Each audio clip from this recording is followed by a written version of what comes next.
তো আমরা উসু ফলস থেকে বেরিয়ে গেছি, এখন যাচ্ছি ম্যাথন ড্যামের দিকে। তো এখান থেকে ম্যাথন ড্যাম অ্যাপ্রক্স 80 কিলোমিটার মতো রাস্তা। তার মধ্যে মোটামুটি 50 কিলোমিটার এরকম রাস্তা পাবো আমরা। তারপর কি আমরা হাইওয়ে কানেক্ট করব।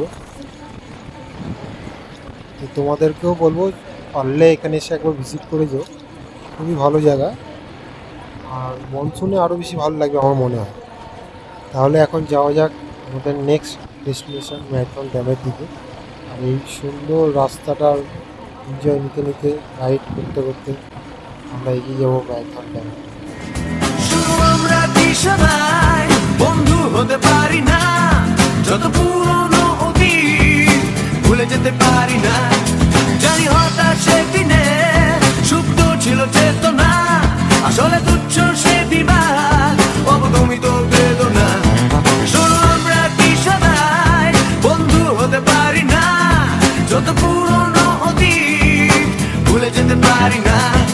জানি হতাশে দিনে সুপ্ত ছিল চেতনা, আসলে তুচ্ছ সে বিবাদ, অবদমিত বেদনা। তো আমরা উঠে গেছি হাইওয়েতে। আমাদের পেছন দিকে চলে গেলে আমরা চলে যাবো ধানবাদের দিকে, এখন সরে যাচ্ছি আসানসোলের দিকে। এখান থেকে ম্যাথন ড্যামের ডিস্টেন্স 30 কিলোমিটার অ্যাপ্রক্স। তো রাস্তার কন্ডিশন খুবই ভালো ছিল, অসাধারণ। এখনও তো হাইওয়েটা যা দেখে মনে হচ্ছে আগামী সামনের দিকেও রাস্তা খুবই ভালো পাবো। চলো তাহলে ডাইরেক্ট ম্যাথন ড্যামে ঢুকি, তোমাদের সাথে কথা হচ্ছে। দেখো কে দিচ্ছে হাতছানি,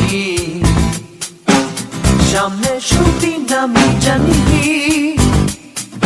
পারবে কি তুমি আমার সঙ্গী হতে? তো আমরা এখন হাইওয়ে ছেড়ে দিয়ে ম্যাথন ড্যামের দিকে যাচ্ছি। এই সার্ভিস রোডটা ধরেই বাঁদিকে সামনে গিয়ে বাঁদিকে টান নিলেই ম্যাথন ড্যামের রাস্তা পড়বে। এই যে আমরা বাঁদিক নিয়ে নিলাম, এখান থেকে এই রাস্তাটা ধরে সোজা চলে গেলে ম্যাথন ড্যাম চলে আসবে। তবে ইস্যু ফলস থেকে ম্যাথন ড্যাম অব্দি এই 80 কিলোমিটার যে রাস্তা, অসাধারণ রাস্তা। হচ্ছে তোমাদের ড্যাম শুরু। ফাইনালি কিন্তু আমরা মাইথন ড্যামের দিকে এন্ট্রি করে গেছি। আর দেখো দূর থেকে কতটা সুন্দর দৃশ্য, আর বাদিকে দেখো মনে হচ্ছে যেন নীল সমুদ্রের মতন একটা সাগর ভেসে রয়েছে। সত্যি কি সুন্দরভাবে তৈরি করা হয়েছে মাইথন ড্যাম। এই মাইথন ড্যামটা কিন্তু আন্ডার দামোদর ভ্যালি কর্পোরেশনের আয়ত্তে রয়েছে। আর বাদিকে এরকম গাড়ি পার্কিং রয়েছে, যদিও বা এটা বৈধ নয়, কোনো না কোনো কারণে হয়তো দাঁড়িয়ে রয়েছে, কিন্তু বৈধ পার্কিং রয়েছে। সেসব বিষয় যদি জেনে থাকি জানিয়ে দেবো। আর এখানে কিন্তু যেহেতু আন্ডার সিআইএসএফ কন্ট্রোলে রয়েছে, সেহেতু কিন্তু খুবই সাবধানে এখানে যাতায়াত করবে এবং সব কিছু সতর্কভাবে করবে। আরেকটা বিষয় এখানে আমি তোমাদের জানিয়ে রাখি, যারা এখানে ভিজিট করবে মাইথন ড্যামে, এখানে কিন্তু সব জায়গায় তোমাদের ফটো তোলার রেস্ট্রিকশান থাকতে পারে। তো সব জায়গায় তুলে মনে করবে যে আমরা এখানে একটা দাঁড়িয়ে থাকলাম, দাঁড়িয়ে একটা ফটো স্ন্যাপশট নিলাম, সেগুলো কিন্তু অ্যালাউ নয়, বুঝে শুনে করবে। তো আমরা যেহেতু আমাদের অ্যাকশন ক্যামেরা লাগানো রয়েছে, সেইভাবে আমরা যতটা পারছি সামনের দৃশ্যগুলো তুলে ধরার চেষ্টা করছি। আর ধীরে ধীরে এগিয়ে যাচ্ছি যতটা দূর যাওয়া যায়। অশ্রু ফলসের পর চলে এসেছি ডিভিসির সামনে। দামোদর ভ্যালি কর্পোরেশনের আন্ডারে রয়েছে এই মাইথন ড্যাম। আমি মাইথন ড্যামের দৃশ্যটাকে তুলে ধরতে বলবো প্লিজ।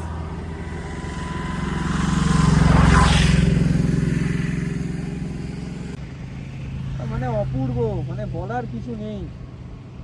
মানে যেন কোনো এক সাগরের সামনে পৌঁছে গেছি আমরা।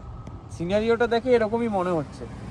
তাই বেশি কথা না বাড়িয়ে যদি আমরা দৃশ্যটা দেখে উপভোগ করি, সেক্ষেত্রে আমাদেরও ভালো লাগবে আর আপনাদেরও ভালো লাগবে।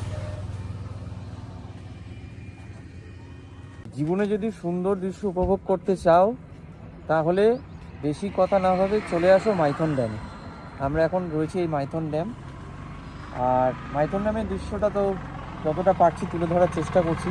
এখানে দেখছো যে বোটিং হচ্ছে। তো বোটিংয়ের জন্য কাউন্টার রয়েছে আলাদা, এবং সেখানে নির্দিষ্ট ভাড়া করা আছে। সেসব ডেসক্রিপশান তোমরা এখানে আসলেই ওই রেন্টের ডিটেলসটা পেয়ে যাবে।